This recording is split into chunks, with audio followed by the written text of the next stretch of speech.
कहानी में आप देखेंगे कि किस तरीके से एक नाटी लड़की की आत्मा एक लड़के से प्यार करके उससे शादी करने के लिए उतावली हो जाती है।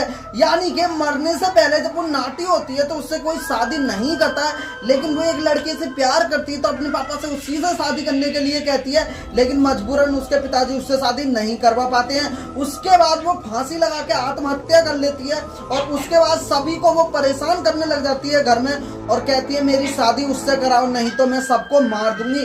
तभी पंडित जी और उसके परिवार वाले सभी लोग राजी हो जाते हैं उससे शादी करवाने के लिए। तभी वो लोग उससे शादी करवाने जा रहे होते हैं, लेकिन तभी जो है दूसरी लड़की जो उसकी जो वो होती है, वो उसकी गर्लफ्रेंड जिससे उसकी शादी एक्चुअल में होने वाली होती है, वो उसको बचा लेती है। तो चलिए शुरू से शुरू करते हैं। कहानी के शुरुआत में एक परिवार वाले एक लड़की को घर में ढूंढ रहे होते हैं।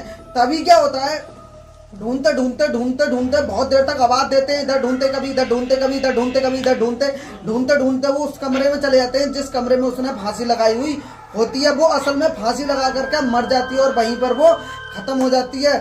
उसके बाद क्या होता है, उसके बाद जिस लड़के से वो प्यार करती थी, जिससे उसकी शादी नहीं हो पाई थी, वो उस जगह पर जाता है जिससे उसकी शादी होने वाली थी।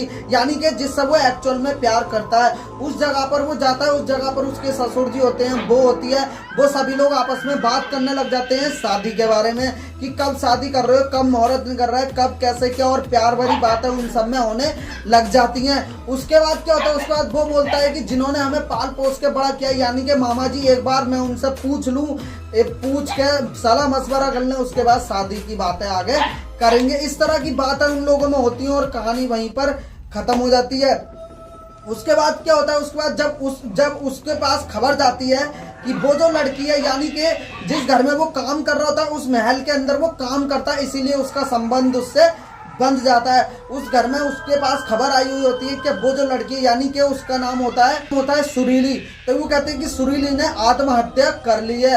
आत्महत्या के नाम से वो चौंक जाता है और वहीं पर सभी लोग अंतिम संस्कार में चले जाते हैं। अंतिम संस्कार के दौरान ही बहुत ही अजीबोगरीब घटनाएं हो जाती है, क्योंकि उसकी आत्मा को शांति नहीं मिली होती है, क्योंकि वो चाहती है शादी करना, क्योंकि नाटी लड़की से कोई शादी नहीं कर पाता, इसी वजह से वो शादी करना चाहती थी और उसकी शादी नहीं हो पा रही थी।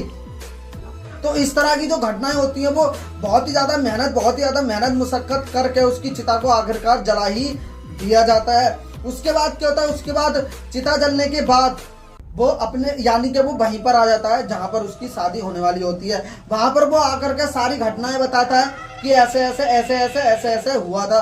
तभी क्या होता है, उसकी जो गर्लफ्रेंड, यानी कि उससे उसकी शादी होने वाली होती है, वो कहती है तुम ये कपड़े उतार दो, क्योंकि अंतिम संस्कार के कपड़ों को तुरंत ही धो देना चाहिए। और ये बात सच भी है। वो उन कपड़ों को धोने जैसे ही वो बाल्टी में कपड़ों को डालती, वैसे ही पानी पूरा का पूरा काला हो जाता है और वहां से वो डर के मारे चली जाती है। तभी क्या होता है, वो लोग अकेले पार्क में बैठ के प्यार भरी बातें करने लग जाते हैं, प्यार को लेकर के बातें करने लग जाते हैं, शादी को लेकर के बातें करने लग जाते हैं और वो नाटी के बारे में उसे बताने लग जाता है। तभी वो कहती है कि मैं नाटी होती तो क्या तुम मुझसे भी शादी नहीं करते? तो वो कहता है नहीं करता, नाटी लड़की से कौन शादी करना चाहता। तभी जो पीछे जो आत्मा सुन रही होती है वो नाटी लड़की की, वो बहुत ही ज्यादा गुस्से में हो जाती है। तभी पंडित एक जगह पर बैठ करके कुछ पूजा पाठ कर रहा होता है। पूजा पाठ करने के दौरान कुछ टाइम तक वो उसका जो मतलब एक शीशे होता है उससे बातें करता है, वो शीशे वहां से चले जाता है और फिर क्या होता है, फिर उस लड़की की जो वो आत्मा है वो उस पंडित के पास आ जाती है और वो सारी बात बताती है कि अगर तुमने मेरी शादी धर्मेश से नहीं कराई, उस लड़के का नाम होता है धर्मेश, कि अगर तुमने मेरी शादी उस धर्मेश से नहीं कराई तो मैं सभी को सत्यानाश कर दूंगी, सभी को मार दूंगी। तभी क्या होता है, वो घर जाके उन सबको बताता है, यानी कि उसके माँ बाप को ये सब बातें बताता है महल में जाके।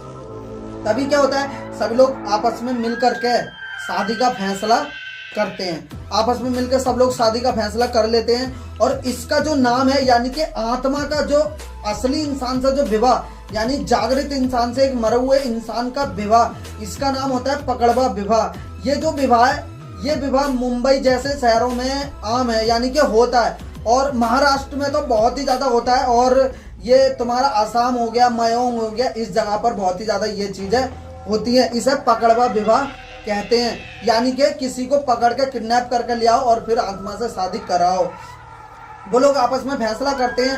तभी क्या होता है, वो दोस्तों के साथ, यानी कि वो धर्मेश अपने दोस्तों के साथ कहीं जा रहा होता है, तभी जो उसका जो किडनैप है वो कर लिए जाते हैं। यानी कि जिस जगह पर वो काम कर रहा होता है उसी जगह के लोग उसे किडनैप करके जो है वो ले आते हैं। किडनैप करके लाने के बाद वो लोग उसे मंडप में बैठाते हैं।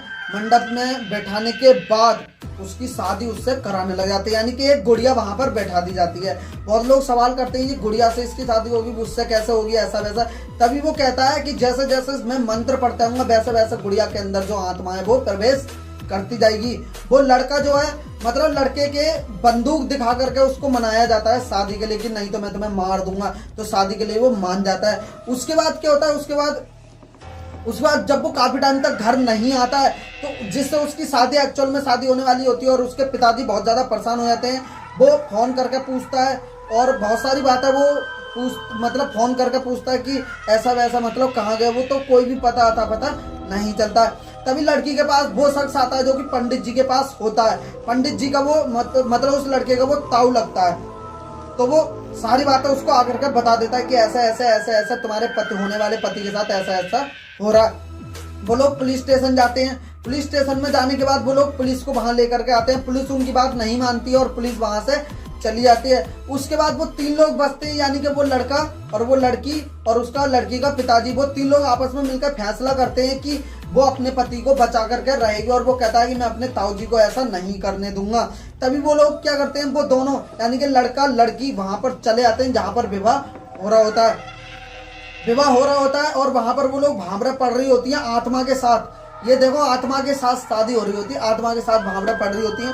वो वहां पर गैस लेकर पहुंच जाता है क्योंकि उसको लड़के को पता होता है कि किस तरीके से आत्मा नष्ट हो सकती है और किस तरीके से नहीं।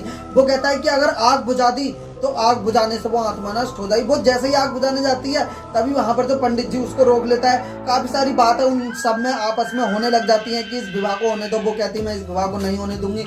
पंडित जी कहते हैं तुम मुझे रोक नहीं सकती, मैं इस विवाह को करवा के रहूंगा। इस तरह की बातें वहां पर होने लग जाती है। तो वो जैसे ही गैस छोड़ने जाती है उस पर वो पंडित जी उसको रोकने लग जाता है। तभी वो पकड़ देता है। तभी क्या होता है, वो लड़की गुस्से में उसको फेंक देती है और जो पंडित जी वो आग में गिर जाता है और आग में जो है वो जल जाता है। तभी आग जो है बुझ जाती है और वो जो लड़की होती है यानी कि जो नाटी लड़की जो आत्मा होती है वो आत्मा जो है नष्ट हो जाती है उस आग के बुझने से और वो जो लड़का है वो बच जाता है। वो लड़के को लेकर के वहां से तुरंत बाहर चली जाती है और वो बच जाती है। और वो जो 4 लोग होते हैं, उसका होने वाला पति और उसकी होने वाली पत्नी और एक वो ताऊ का लड़का यानी कि जिसको वो ताऊ कहता था, एक वो और उसका लड़के का पिताजी, ये 4 लोग बच जाते हैं। बाकी लोग महल में रहते हैं और महल में क्या वो आत्मा जो है वो सभी को नष्ट कर देती है, यानी कि सभी को मौत की नींद सुला देती है। तो इस तरीके से कहानी में जो नाटी लड़की होती है उसका अंत हो जाता है। और यार देखो जाहिर सी बात है, नाटी मतलब नाटा गट्टा क्या है, बहुत लोग बेइज्जती करने लग जाते हैं नाटे लोगों की। यार नाटी लोगों से शादी करने में बहुत लोग दिक्कतें करते हैं। ये चीज गलत बात है भैया, नाटी लोगों से भी प्यार करना चाहिए। तो चलिए मिलता हूं मैं आपसे नेक्स्ट वीडियो में नए टॉपिक के साथ। वीडियो को लाइक कर देना, चैनल को सब्सक्राइब। तब तक के लिए जय हिंद, जय भारत।